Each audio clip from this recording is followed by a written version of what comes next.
This channel does not promote any violent, harmful, or illegal activities. All content provided by this channel is meant for an educational purpose only.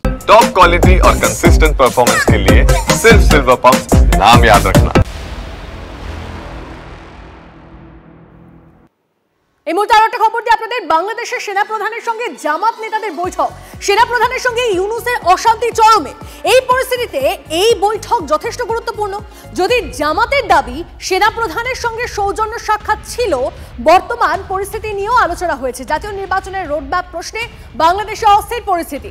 নির্বাচন নিয়েই কি সেনাপ্রধানের সঙ্গে আলোচনা জামাত নেতাদের?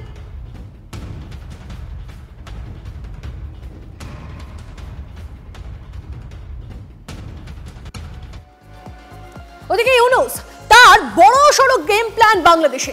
অধ্যাদেশকে সামনে রেখে সেনা প্রধানকে শায়েস্তা করার ছক।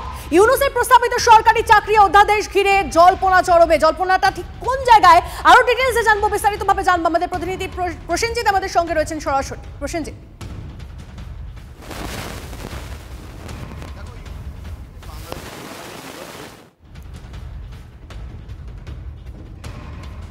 কথা বলবো। আমাদের প্রতিনিধি প্রসেনজিৎ আমাদের সঙ্গে রয়েছেন, কথা বলবো প্রসেনজিতের সঙ্গে। তবে তার আগে এই মুহূর্তে আপনাদেরকে জানিয়ে রাখি, অধ্যাদেশ, সেই অধ্যাদেশকে সামনে রেখে সেনা প্রধানকে শায়েস্তা করার ছক কষছে কি ইউনূস? ইউনূসের প্রস্তাবিত সরকারি চাকরি অধ্যাদেশ ঘিরে জল্পনা। অধ্যাদেশকে অস্ত্র করে সেনা প্রধানকে অবাধ্য চিহ্নিত করার কৌশল কি জানবো। আমাদের প্রতিনিধি প্রসেনজিৎ আমাদের সঙ্গে রয়েছেন। প্রসেনজিৎ, দেখো, বাংলাদেশে ইউনূসের সঙ্গে সেনাবাহিনীর একটা বিরোধ আমরা দেখতে পাচ্ছি গত কয়েকদিন ধরে। ইউনূসকে দ্রুত নির্বাচন করার দাবিতে চাপ দিচ্ছে সেনাপ্রধান ওয়াকারুজ্জামান, এবং ওয়াকারুজ্জামানকে পাল্টা চাপে রাখার কৌশল নিচ্ছেন ইউনূস। ঢাল হিসাবে ব্যবহার করতে চাইছেন এই সরকারি চাকরি অধ্যাদেশ। কি এই অধ্যাদেশ? এই অধ্যাদেশ অনুযায়ী বাংলাদেশে সরকার বিরোধী কাজকর্ম করলে যারা সরকারি চাকরি করেন তাদের ক্ষেত্রে দ্রুত শাস্তিমূলক ব্যবস্থা নেওয়া যাবে, এমনকি তদন্তের প্রয়োজন পড়বে না, এবং রাষ্ট্রপতির অনুমোদন নেওয়ারও কোনো প্রয়োজন থাকবে না এই অধ্যাদেশ অনুযায়ী। সেই অধ্যাদেশ আসতেই কিন্তু বাংলাদেশ জুড়ে যে জোর চর্চা হচ্ছে, তাতে সেনাবাহিনীর বিরুদ্ধে ব্যবস্থা নিতেই এই অধ্যাদেশকে ইউনূস ঢাল করতে চাইছেন, এবং মনে করা হচ্ছে অন্তত 3000 জনের নামের তালিকা তৈরি করা হয়েছে যাদের বিরুদ্ধে শাস্তিমূলক ব্যবস্থা ইউনূস সরকার নিতে চাইছেন।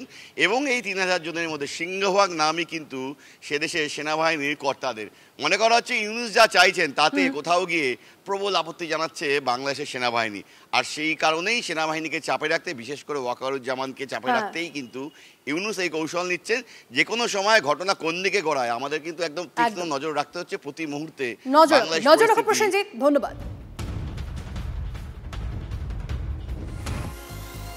এদিকে বাংলাদেশের সেনা বনাম ইউনূস মানবিক করিডোর নিয়ে একটা টানাটানি চলছে ওপার বাংলায়।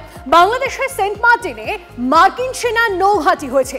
শোনা যাচ্ছে চট্টগ্রাম থেকে মায়ানমার পর্যন্ত মানবিক করিডোর তৈরির কাজও চলছে। আমেরিকার সেনাবাহিনী শুরু করে দিয়েছে।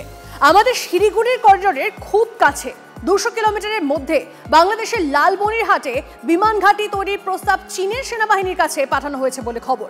তবে বাংলাদেশের সেনা পরিষ্কার করে বলেছে কোনো মূল্যেই তারা সার্বভৌমত্ব নষ্ট হতে দেবে না।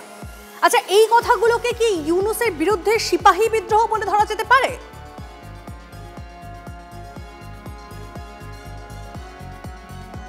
দেখুন, করিডোর একটি স্পর্শকাতর বিষয়। আমরা বাংলাদেশ সেনাবাহিনী দেশের নিরাপত্তা বিঘ্নিত কোনো কাজে বাংলাদেশ সেনাবাহিনী সম্পৃক্ত হবে না। জাতীয় নিরাপত্তা বিঘ্নিত হয় এমন কোনো বিষয়ে সেনাবাহিনী সম্পৃক্ত হবে না।